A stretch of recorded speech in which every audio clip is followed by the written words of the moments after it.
This is the Truth, Lies, and Alzheimer Show, episode number 2.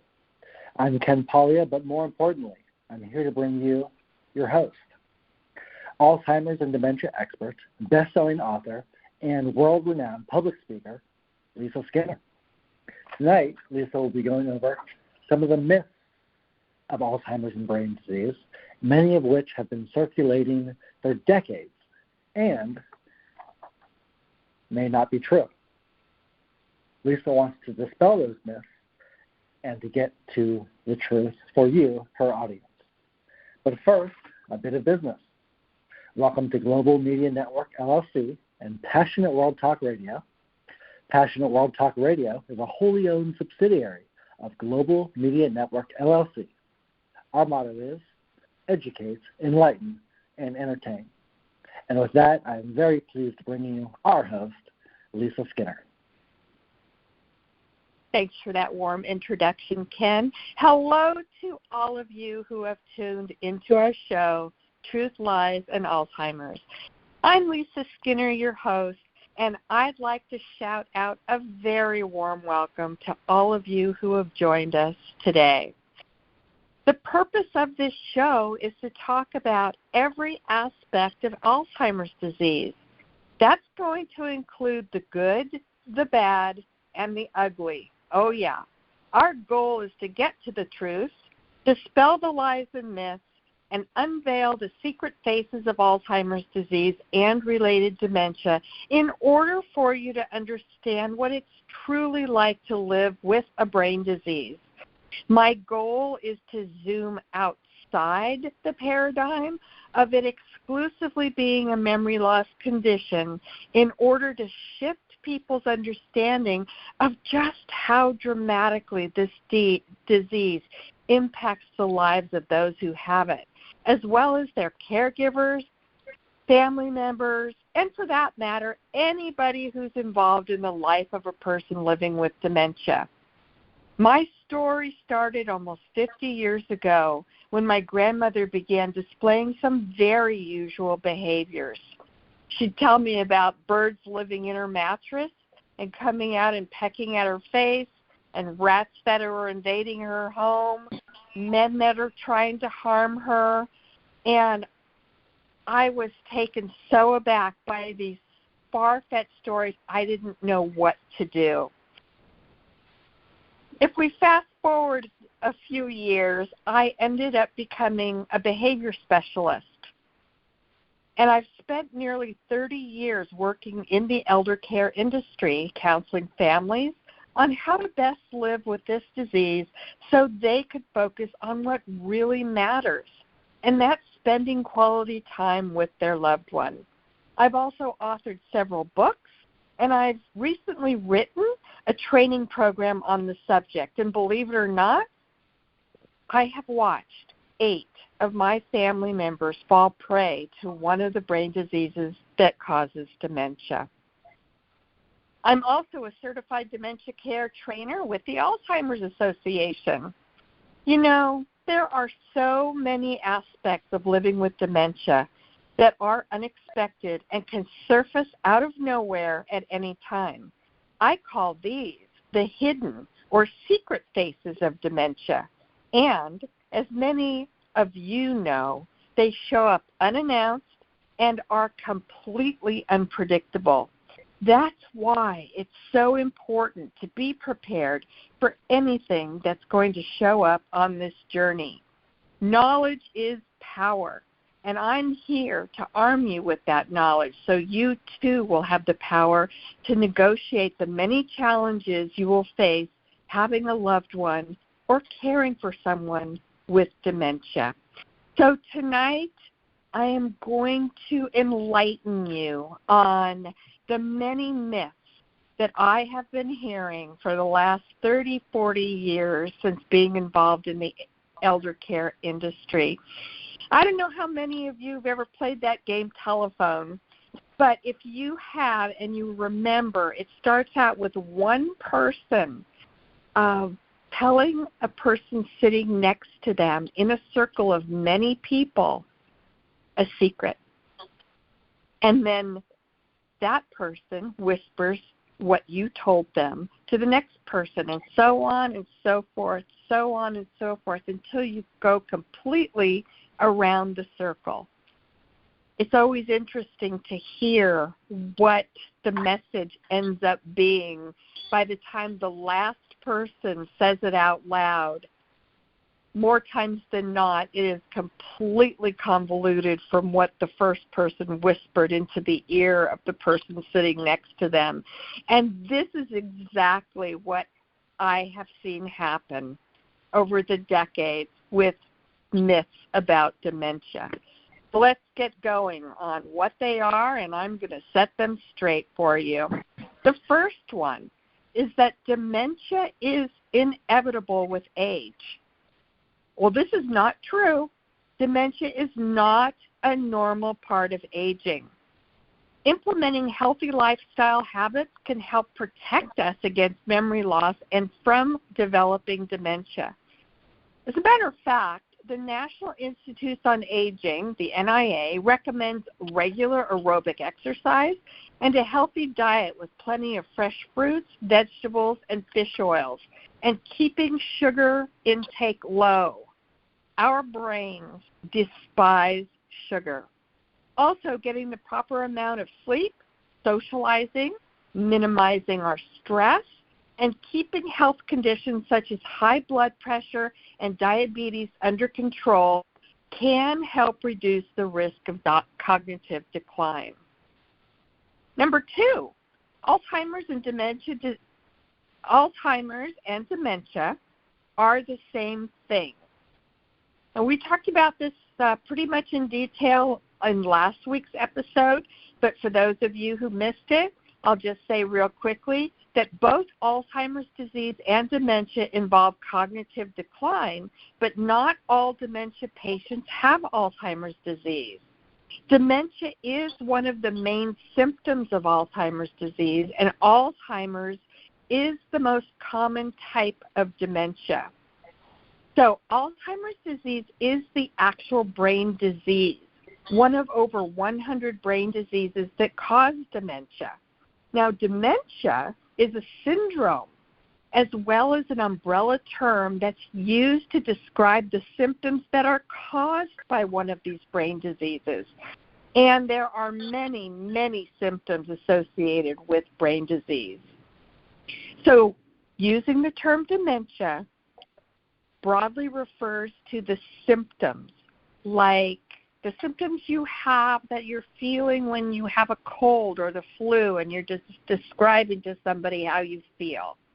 That's what dementia is. And dementia is currently the 7th leading cause of death among all diseases worldwide. Although dementia mainly affects older people, it is not an inevitable consequence of aging. The third myth: a family member has dementia, so you're inevitably going to get it. That's not true. A common myth is that dementia is purely genetic. In other words, if a person's family member has a dementia diagnosis, they are guaranteed to develop dementia later in life. Now, I mentioned in my introduction that I have had 8 family members succumb to one of the brain diseases that causes dementia. 5 of those have been blood relatives. 3 were through marriage and not related by blood. So if this was true, I'm going to have to tell you I am in some serious trouble. But thank goodness it's not.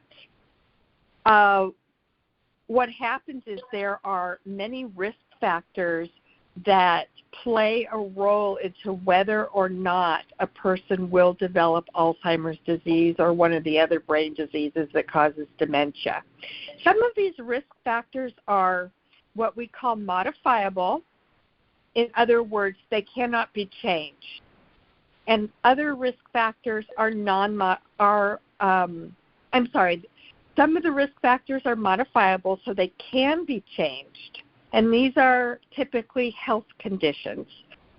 There are several risk factors, such as age, ethnicity, and genetics, that you can't do anything about. They cannot be changed.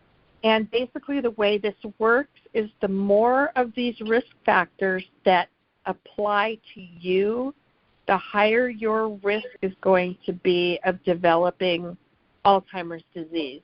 But does that necessarily mean you will? Let's say you have every single risk factor going against you. That still does not mean that you will definitely develop Alzheimer's disease.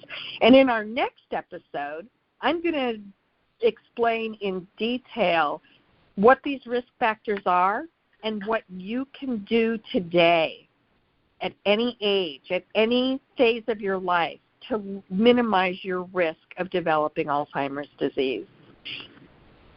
The next myth is that dementia only affects older adults. Well, this is not true. Age is the highest non-modifiable risk factor for developing one of the brain diseases. I mentioned that a few minutes ago. But dementia can affect younger adults in rarer cases. Scientists estimate that 38 to 260 people in 100,000, which is equivalent to 0.038 to 26% of the population will develop early onset dementia in people aged 30 to 64. Early onset Alzheimer's disease is the rarer type of Alzheimer's disease, and it does run in families. And the youngest age I know of somebody developing early onset Alzheimer's disease was 27 years old. So I'm going to get into more details about that next episode. The next myth, dementia signals the end of a meaningful life.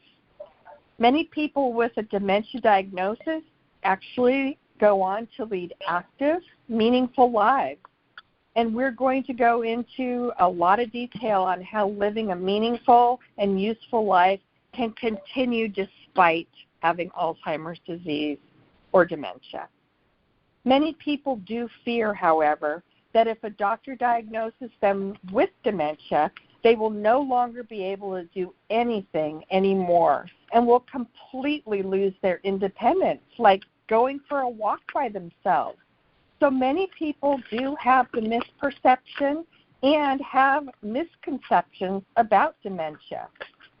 One is that it means that the person is immediately incapable of living a normal life. These myths and understandings only continue to contribute to the stigma and isolation that many people will feel. It is true that these adjustments may come in time as the condition progresses, but in the earlier or milder stage of dementia, no changes may be necessary.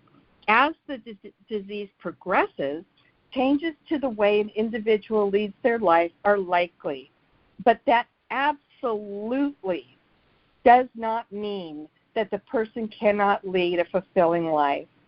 This is typically a very slow progressing disease, with some people averaging 8 to 15 years after the onset of the symptoms. Some live longer, like my grandma, for example. She lived 20 years after we even started noticing the disease.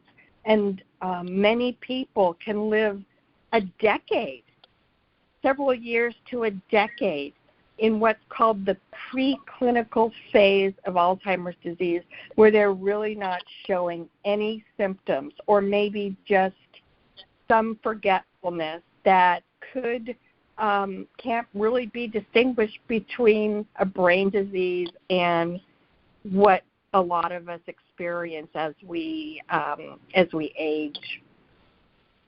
The next myth, memory loss always signifies dementia. No, this is not true. Although memory loss can be an early symptom of dementia, it does not automatically mean that it's the beginning of a brain disease. Memory is unpredictable. We all forget things occasionally. However, if memory loss is interfering with one's activities of daily living, then that could be a signal of a more serious condition, and one should speak to their doctor about that. The last myth we're going to talk about this evening is that dementia is preventable. And I'm sorry to say, but it is absolutely not preventable. There are risk factors, as I mentioned, that do play a significant part in increasing a person's risk for developing Alzheimer's disease. Again, as I mentioned, some of these risk factors are modifiable, which means they are able to be changed, but others are not. We will discuss this in more detail, how people can lower their risk of developing Alzheimer's disease by implementing certain lifestyle changes in order to minimize those risks. The Lancet Commission's 2020 report on dementia prevention, intervention, and care lists 12 factors that do increase the risk of dementia. They are less education, having hypertension, having a hearing impairment, being a smoker, being overweight, suffering from depression, physical inactivity, diabetes, isolation or low levels of social contact, alcohol consumption, a traumatic brain injury. That actually can increase one's risk by up to 80%. That's huge. And air pollution. Working on changing any of these might help reduce the risk of developing dementia. Together, the 12 modifiable risk factors account for around 40% of worldwide dementias, which could theoretically be prevented or delayed. So tune in next week, because I'm going to be breaking these risk factors down into the details of what exactly they are, both medical conditions, lifestyle conditions, and the risk factors and how they will influence your chances of developing Alzheimer's disease. We're going to talk about what you can control and what you can't, and what you can start doing right now, no matter what your age or phase of life, to minimize your risk of developing Alzheimer's disease later on in life. But before I close, I'm going to turn the microphone back to Ken, because he has a few more announcements to make. Thank you for listening to the Truth, Lies, and Alzheimer's Show with your host, Lisa Skinner. This program can be found on our website at passionateworldtalkradio.com or on YouTube /Passionate World Talk Radio. You can also find us on all major social media platforms, including Facebook, under Lisa Skinner Author, and you can buy Lisa's book and find out much more information on her website at truthliesalzheimers.com. And I want to give a personal plug to our audiobook. I know Lisa produced the audiobook. She's very proud of it. So if any of you enjoy listening to books while you walk, while you run, while you drive, go ahead and check that out. I don't think you'll be disappointed. And with that, Lisa, take us home. Thanks, Ken. Well, I want to thank everybody for listening today. You know, we have so much to cover in the upcoming episodes, and hopefully it'll be information that you'll find helpful and valuable throughout your journey with this disease. So remember, dementia awareness happens every day, and kindness is the ability to speak with love, listen with compassion, and act with patience. These are all very necessary attributes to have to outlast Alzheimer's disease. One last note, this show is about you and how my expertise and strategies will help you and your loved one have an easier time while struggling through the disease. Therefore, I'd love it if you send me your comments and suggestions for what topics you'd like me to cover on this weekly show. You can send them to dementiawhisperer1@gmail.com, And thanks again for listening. I look forward to receiving your thoughts and ideas. And in the meantime, take care of you.